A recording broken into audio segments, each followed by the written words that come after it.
33쪽 숫자로 보는 영광의 기록.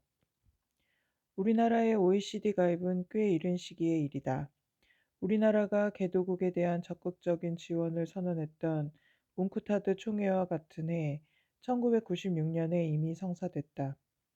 이 두 사건은 서로 다른 국제기구에서 벌어진 일이지만 한국이 수원국에서 공여국으로 전환한 국가라는 이미지를 국제사회에 각인시켰다는 점에서 같다. OECD는 경제협력개발기구의 약자로 회원국 간 정책 조정과 협력을 통해 세계 경제의 공동발전과 인류 복지 증진을 도모하는 정부 간 정책 협력 연구 기구이다. 1961년 발족했으며 전신은 1948년 출범한 유럽 경제협력기구다. OEC는 제2차 세계대전 이후 마셜 플랜의 집행과 유럽 재건을 목적으로 했다. OECD는 범위를 유럽에서 서방 세계 전체로 확대하고 단순한 전후사회 경제 회복이 아닌 세계 경제 발전을 목표로 삼았다. 발족 당시 OECD 회원국은 20개국이었다. 기존 OEC 회원국이었던 유럽 18개국에 미국과 캐나다가 더해졌다. OECD 회원이 되기 위한 기본 자격은 다원적 민주주의 국가, 시장 경제 체제를 보유한 국가, 인권을 존중하는 국가 세 가지다. 가입은 전 회원국의 만장일치 초청을 받아야 하며 프랑스 정부에 가입서를 기탁해야 정식 효력이 발생한다. 한국은 1996년 12월 29번째 회원국으로 OECD에 가입했다. 현재 OECD 회원국은 38개국이다. 흥미롭게도 OECD 정관에는 선진국만 가입 가능하다는 문구는 없다. 하지만 회원국 면면을 보면 사실상 선진국에 해당하는 국가만 가입할 수 있어 보인다. 그래서 OECD를 흔히 선진국 클럽이라고 부른다. 웅크타드의 B그룹이 OECD 회원국과 상당 부분 겹치지만 실제 OECD 가입과 웅크타드 지위 변경은 자동으로 연동되지 않는다. 그렇기에 2021년에 이루어진 웅크타드의 한국 지위 변경은 이미 높아진 한국의 위상을 뒤늦게 공식화한 성격이다. 다른 시각에서 보면 보수적인 국제기구인 유엔의 절차 덕분에 최초의 개발도상국에서 선진국으로 지위 변경이라는 기록을 한국이 차지할 수 있었던 것이다. OECD 가입은 국내 언론의 보도 기준과 시각을 크게 바꿔놓았다. 가입 이전에는 한국이 속한 비교 집단이 아시아 신흥국 혹은 개발도상국들이었지만 가입 이후부터는 모든 지표가 OECD 회원국, 즉 선진국 집단과 비교하기 시작했다. 기사 제목도 변했다. 인적자원 혁신 시급, 한국 직업, 교육, 매칭 수준 OECD 최하위. 파이낸셜 신문 2022년 6월 9일자. 임상 간호사, 면허 간호사 대비 51% 수준. OECD 중 최하위. 메디컬 투데이지 2022년 6월 2일자. 한국 서비스업 노동생산성 OECD 최하위. 고부가가치와 시급. 뉴시스지 2022년 5월 1일자. 만약 한국이 OECD에 가입하지 않았다면 이런 기사의 비교 기준은 OECD 평균이 아니라 아시아 평균이나 중위소득국 평균이 되었을 것이다. 국제 무대에서의 위상 변화는 곧 비교 잣대의 변화였고 이는 정책 목표와 국민 인식에도 큰 영향을 미친다. 3050 클럽이라는 표현도 OECD의 선진국 클럽 개념과 유사하지만 기준은 더 엄격하다. 1인당 국민소득이 3만 달러 이상이고 인구가 5천만 명을 넘는 국가만 들어간다. 인구 규모를 빼면 3만 달러 이상 국가는 많지만 인구 조건을 걸면 소수의 국가만 남는다. G7은 OECD보다 더더욱 높은 문턱이다. 명실상부한 경제 선진국 그룹으로 7개국만 포함된다. 3050 클럽과 비교하면 캐나다가 인구 조건에 걸려 제외되는 정도다. 캐나다는 국토 면적 세계 2위지만 인구는 약 3,400만 명에 불과하다. 1인당 국민소득 3만 달러와 인구 5천만 명을 동시에 달성한 나라들의 시점을 보면 일본 1992년, 미국 1996년, 영국, 독일, 프랑스 2004년, 이탈리아 2005년에 이어 한국은 2019년에 이름을 올렸다. 과거에는 2만 달러 기준의 2050 클럽이라는 표현도 있었는데 당시에도 한국은 인구 5천만 달성 시점이 늦어 순위가 뒤로 밀렸다. 언젠가 3050 클럽 국가들의 국민 소득이 4만 달러를 넘어서면 4050 클럽이 생길 수 있고 저출산으로 인구가 줄어든다면 4040 클럽, 심지어 3030 클럽도 나올 수 있다. 다만 이런 명칭은 어디까지나 명예칭호에 가깝다. 3050 클럽 국가들이 모여 협의를 하는 것도 아니고 국제 규약이 있는 것도 아니다. 야구에서 2020 클럽이 공식 타이틀은 아니지만 균형 잡힌 선수의 탁월한 기량을 상징하는 것처럼 3050 클럽 역시 경제 규모와 인구수라는 두 가지 조건을 동시에 충족한 국가의 상징적인 기분 좋은 지위일 뿐이다. K컬처와 성숙한 민주주의. 미디어는 우리가 선진국인지를 반복해서 질문한다. 언론에서 발표하는 각종 순위를 접하면 그래도 이제 우리는 선진국이 아닌가? 라는 자부심과 함께 아직은 좀 하는 의구심이 공존한다. 3050 클럽의 기준인 인구와 GDP만으로 선진국을 판단하는 것은 너무 단순하다. 숫자만으로 우리 삶의 질과 국가 역량을 설명하긴 어렵다. 미국의 US 뉴스는 매년 국력 순위와 가장 좋은 국가 순위를 발표한다. 2024년 발표에서 한국은 국력 6위, 가장 좋은 국가 18위를 차지했다. 상당히 높은 성적이다. 하지만 산출 방식은 대중에겐 어색하다. 국가 속성 중 지도자, 경제적 영향력, 정치적 영향력, 국제동맹, 수출, 군사력 6가지를 가중 평균에 계산한다. 이 기준은 글로벌 마케팅 커뮤니케이션 기업 BMLYNR의 계열사 BAV 그룹과 펜실베니아대 와튼스쿨의 데이비스 라인스타인 교수가 공동 개발했다. 군사력이나 경제력만이 아니라 외교 네트워크와 정치적 신뢰도까지 포함하는 종합 평가라는 점에서 단순 GDP 순위와는 결이 다르다. 또 다른 지표는 IMD 국가 경쟁력 순위다.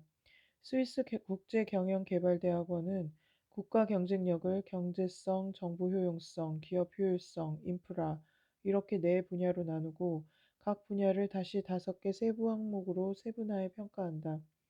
2025년 발표에서 한국은 27위를 기록했다. 이는 2024년보다 22에서 7계단 하락한 순이다.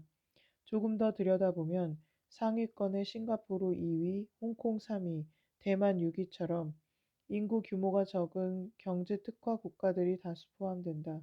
싱가포르와 홍콩은 사실상 도시 국가이고 대만 인구는 2,300만 명으로 캐나다보다 적다.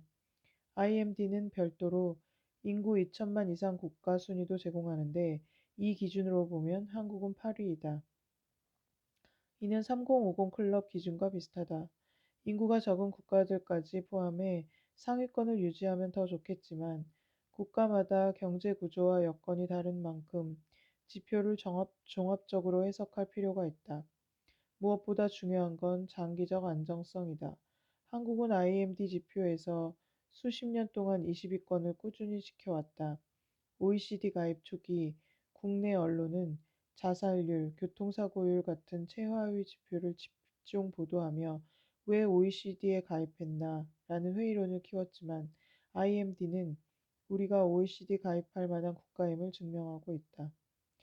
민주주의 정도, 언론의 자유 등 비경제적 영역의 지표들 중 세계 언론 자유 지수도 살펴보자. 미국의 프리덤 하우스와 국경 없는 기자회가 각각 발표하는데 RSF의 평가는 상대적 진보적 시각에서 주목받는다. 2025년 한국은 61위를 기록했다. 단순히 180개국 중 61위라고 들으면 상위 3분의 1에도 못 들었네 라고 생각할 수 있지만 경제 선진국들과 비교하면 이야기가 다르다. 노르웨이 1위, 네덜란드 3위, 스웨덴, 핀란드, 덴마크가 10위권에 있고 G7 국가 중 최상위는 독일 13위, 이어 캐나다 14위다.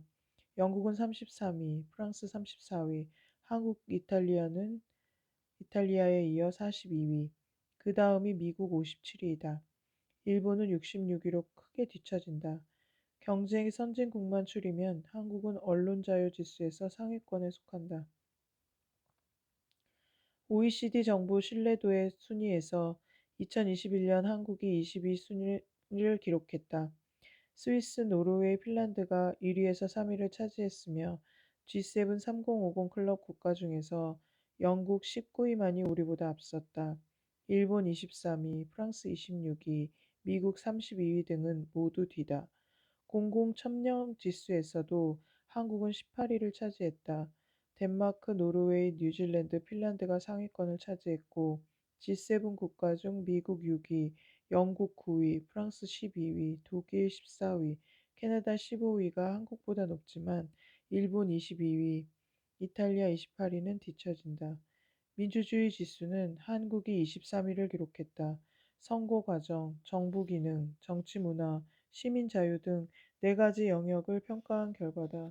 노르웨이, 아이슬란드, 스웨덴이 상위권을 차지하는 가운데 한국은 경제 선진국 그룹에서 중위권에 위치한다.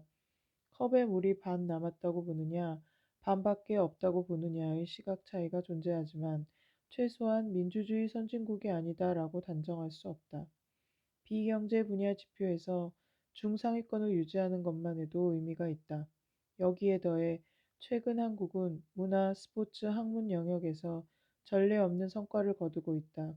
BTS는 빌보드 차트를 장악했고 봉준호 감독은 아카데미 작품상과 감독상을 동시에 수상했다.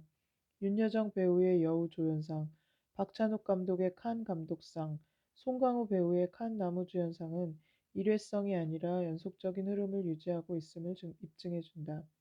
스포츠도 마찬가지다. 1970년대 차범근의 독일 진출은 예외적 사건이었지만 박세리, 박태환, 김연아, 우상혁, 손흥민 등 각 종목에서 세계 정상급 선수가 꾸준히 등장한다. K-팝과 넷플릭스 드라마, 웹툰은 전 세계 시장에서 소비되고 있고 한국 콘텐츠는 특별한 수출품이 아니라 전 세계 대중문화의 한 축이 되었다. 문화적, 창의적 경쟁력을 소프트 파워라 하는데 영국 브랜드 파이낸스 글로벌 소프트 파워 지수에서 2021년 한국은 11위, 세계 지식 재산 기구의 글로벌 혁신 지수에서 5위를 기록했다. 미국의 정치학자 조지프 나이는 한국은 문화적 소프트 파워가 잘 구축된 세계적 모범 사례라고 평가했다. 이는 하드 파워와 소프트 파워가 균형 있게 성장한 드문 경우다. 대한민국은 경제, 외교, 문화, 혁신 등 여러 층위에서 선진국의 자격을 갖췄다. 그렇다면 우리는 스스로 선진국답게 사고하고 행동하고 있는가? 선진국의 지위를 모든 국민이 실질적으로 체감하고 있는가? 이름뿐인 선진국에서 삶의 질의 선진국으로 나아가는 길은 여전히 진행형이다. 외향과 현실의 괴리. 한 나라가 선진국인지 여부를 가르는 가장 직관적이고 보편적인 지표는 GDP다. GDP, 곧 국내 총생산은 일정 기간, 보통 1년 동안 한 나라 안에서 생산된 재화와 서비스의 가치를 모두 합한 것이다. 경제학 교과서에서 국가 경쟁력의 총합으로 정의되는 바로 그 개념이다. GDP를 좀 더 들여다보면 달러로 환산한 명목 GDP, 물가 상승률을 반영한 실질 GDP, 그리고 각 나라의 물가 수준 차이를 보정한 구매력 평가 기준 GDP가 있다. 어떤 방식을 쓰느냐에 따라 국가 순위가 달라진다. 예컨대 인도와 중국은 명목 GDP 순위에서는 상위권이지만 PPP 기준으로 보면 미국을 앞서거나 맞먹는다. 선진국 판별 지표에 1인당 GDP 같은 보정 지표를 함께 쓰는 이유가 여기에 있다. 2021년 3월 기준 한국의 명목 GDP는 세계 9위였다.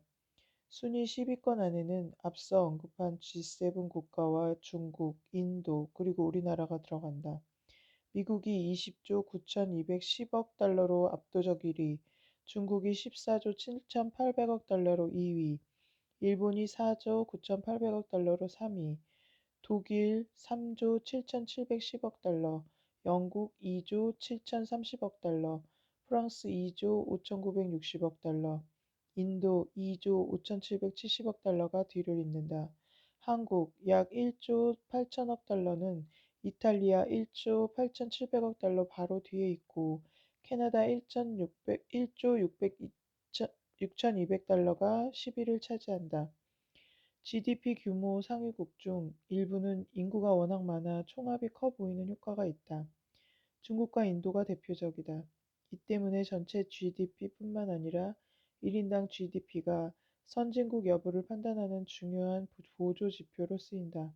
3050 클럽이라는 말이 나온 것도 비슷한 맥락이다. 인구 5천만 명 이상이면 1인당 GDP가 3만 달러 이상인 국가, 이 조건을 만족하는 나라는 전 세계에서 손을 꼽힌다. GDP와 함께 자주 언급되는 것이 G7, G20, 그리고 G2다. G2는 미국과 중국, 세계 양대 경제를 뜻한다. 여기서 기준 명목 GDP 총합이다. G7은 1970년대 석유 위기 이후 주요 산업국들이 경제 정책을 조율하려고 만든 모임으로 정치 외교를 포괄하는 선진국 클럽이다. G20는 1999년 금융위기 이후 G7만으로는 글로벌 경제를 안정시키기 어렵다는 판단 아래 신흥시장 12개국을 더해 만든 회의체다. 여기엔 한국, 중국, 인도, 브라질, 러시아, 남아공 등 경제 규모는 크지만 정치 제도 수준이 다양한 나라들이 포함된다. 우리나라가 두 그룹 모두 회원이라는 사실은 경제 외교에서 위상을 잘 보여준다.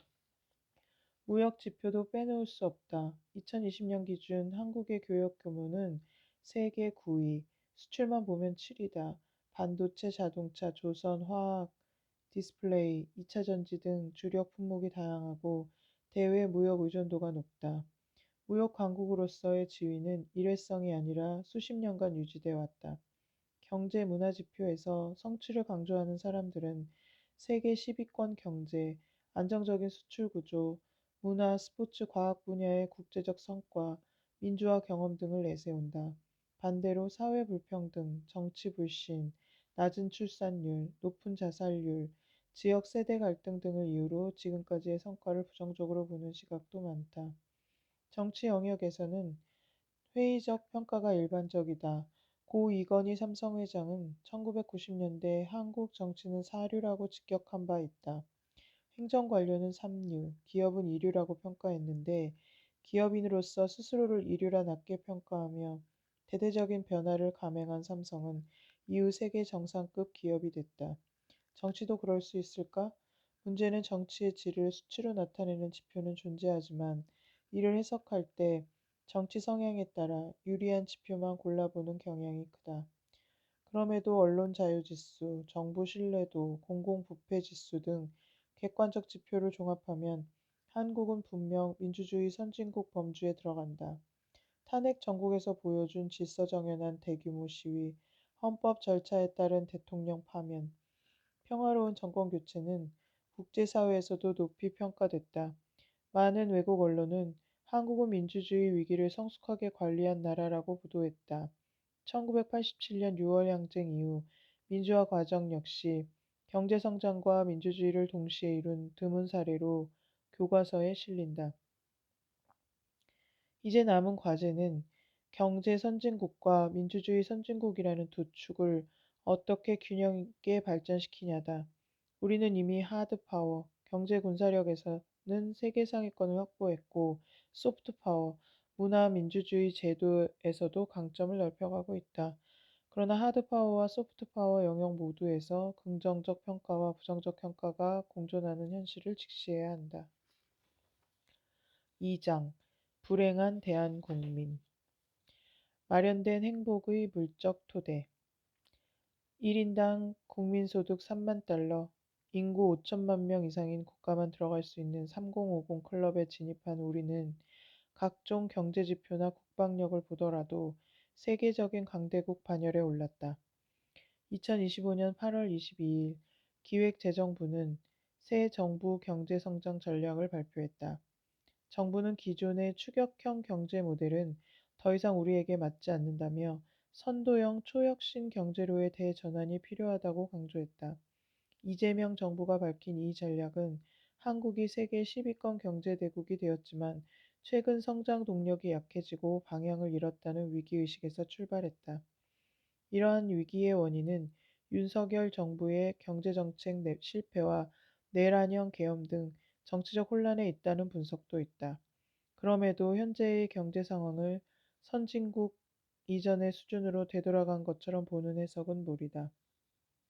한국은 여전히 선진국이며 이는 곧 행복을 위한 물질적 토대가 마련되었다는 뜻이다. 경제력뿐만 아니라 민주주의 수준도 세계적으로 인정받고 있다. 그런데 문제는 국민이 행복하지 않다.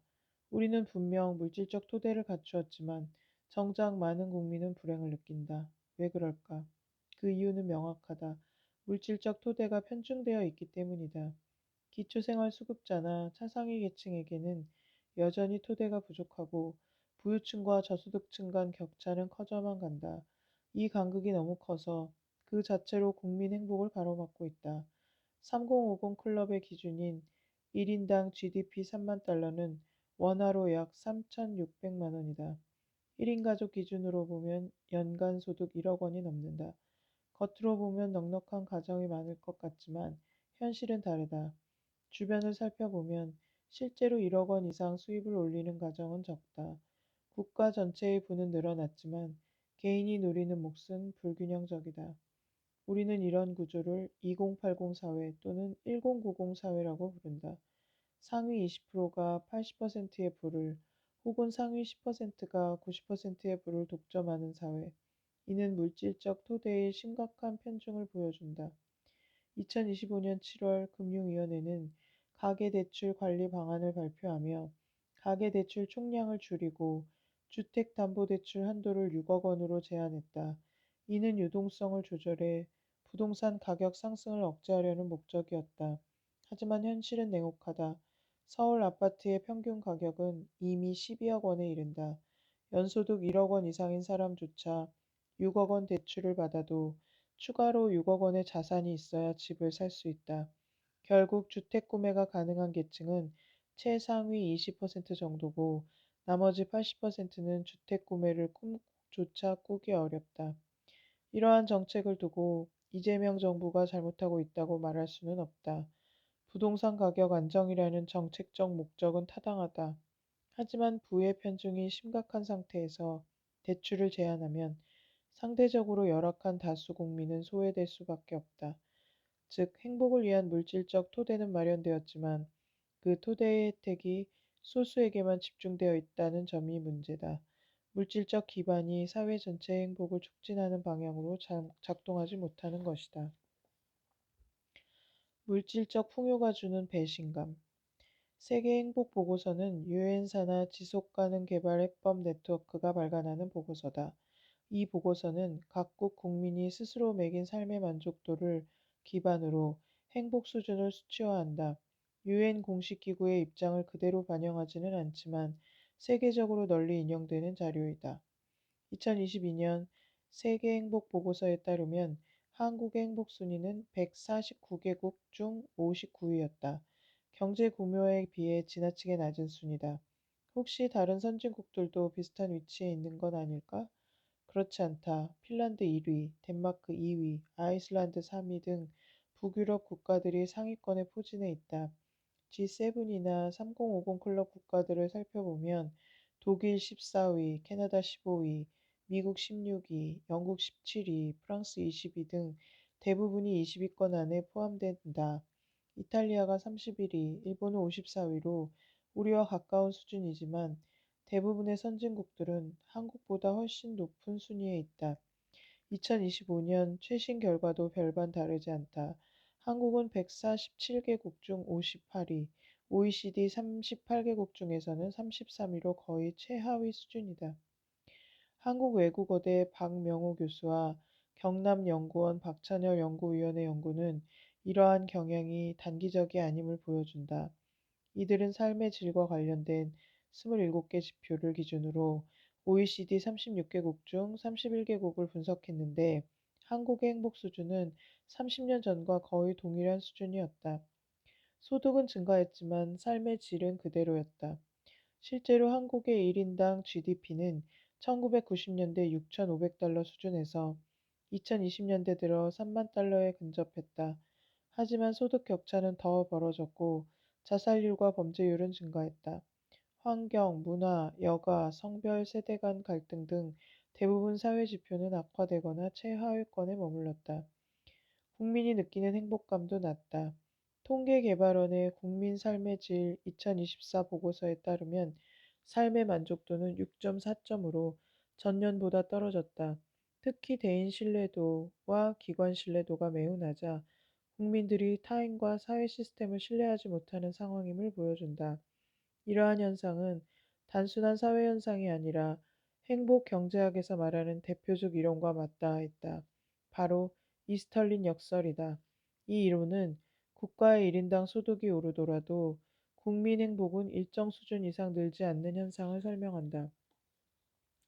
예컨대 일본은 1958년부터 1991년까지 소득이 6배 증가했지만 그 기간 국민들의 삶의 만족도는 거의 변하지 않았다.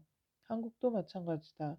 GDP는 급격히 상승했지만 행복 지수 순위는 여전히 50위권 후반에 머물고 있다. 왜 이런 현상이 발생할까? 그 핵심에는 인간의 적응과 소득 열망이 있다. 새로운 차, 새 집, 더 높은 연봉이 처음에는 만족을 주지만 사람은 곧 익숙해진다. 기대는 높아지고 만족은 제자리로 돌아간다. 이 과정을 반복하면서 추가적인 소득이 가져다주는 행복의 효과는 점점 줄어든다. 또한 사람들은 더 높은 소비 수준을 당연하게 여기기 시작하면서 소득의 기준선 자체가 계속 올라가는 현상, 즉 선호도 표류가 일어난다. 이로 인해 실제 소득은 늘었지만 기대가 더 빠르게 상승해 버린 것이다. 연구에 따르면 이 과정은 전체 복지 효과의 60에서 80%를 상쇄시킨다. 결국 물질적 풍요는 일정 시점에서 이후에는 행복을 보장하지 않는다. 한국 사회도 마찬가지다. 경제적 성장만으로는 더 이상 국민 행복을 끌어올릴 수 없다. 이제는 비물질적 요소, 즉 신뢰 관계, 연대, 안전, 문화, 여가 같은 요인에 집중해야 한다. 사활을 건 전장이 된 학교. 2019년 한국과 중국, 일본, 미국의 고등학생을 대상으로 학교에 대한 이미지를 조사한 연구 결과가 발표되었다. 조사 대상에게 제시된 선택지는 세 가지였다.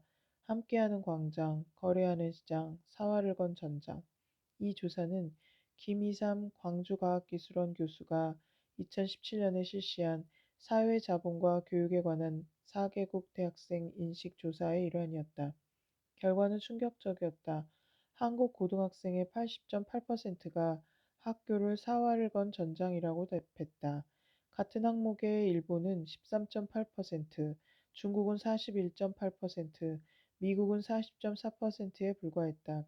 반면 일본 학생의 75.7%는 학교를 함께하는 광장으로 인식했고, 한국은 이 응답이 12.8%에 불과했다. 함께하는 광장은 공동체, 연대, 협력이라는 개념과 연결된다.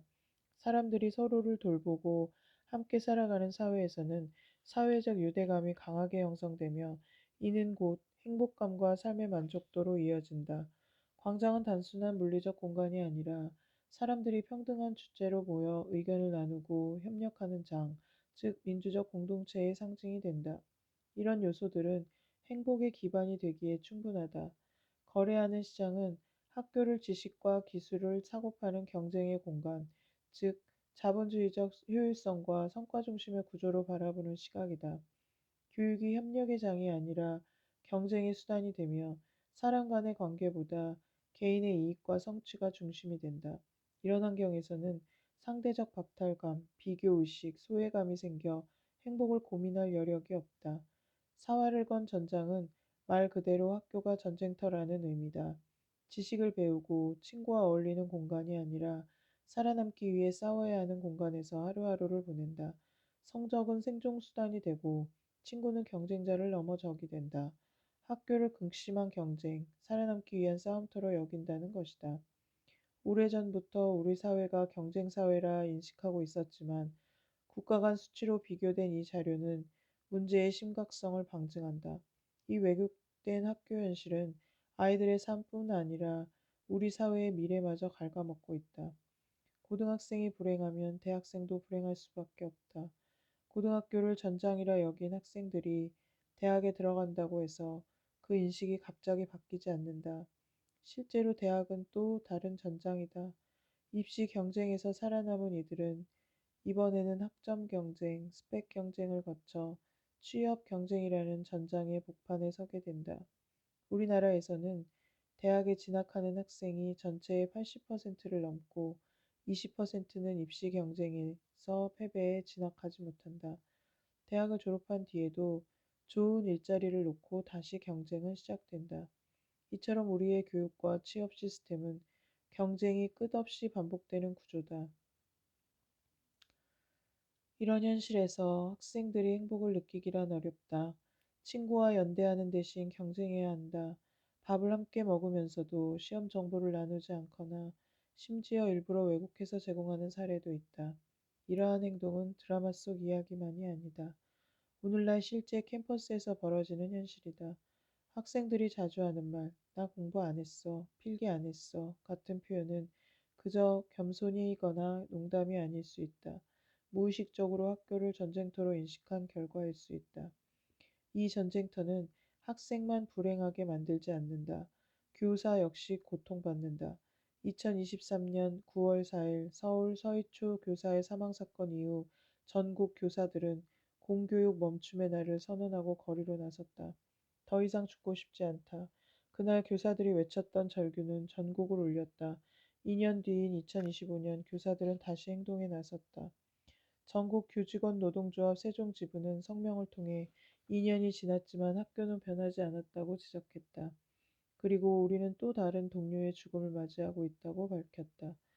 이런 일련의 사건은 학교가 학생만이 아니라 교사에게도 전장이 되었음을 보여준다. 학생은 배우고 교사는 가르치며 함께 성장하는 공간이어야 할 학교가 어느새 전쟁터가 되었다. 서로 협력하고 연대해야 할 아이들이 경쟁 속에서 고립되고 교사들마저 소진되는 현실은 더 이상 방치할 수 없는 사회적 위기다. 이대로라면 우리는 아이들에게 지식이 아니라 불안과 고통을 가르치게 된다. 지금의 학교는 꿈과 희망으로 내일을 준비하는 학습의 공간이 아니라 경쟁과 생존의 공간이 되어버렸다.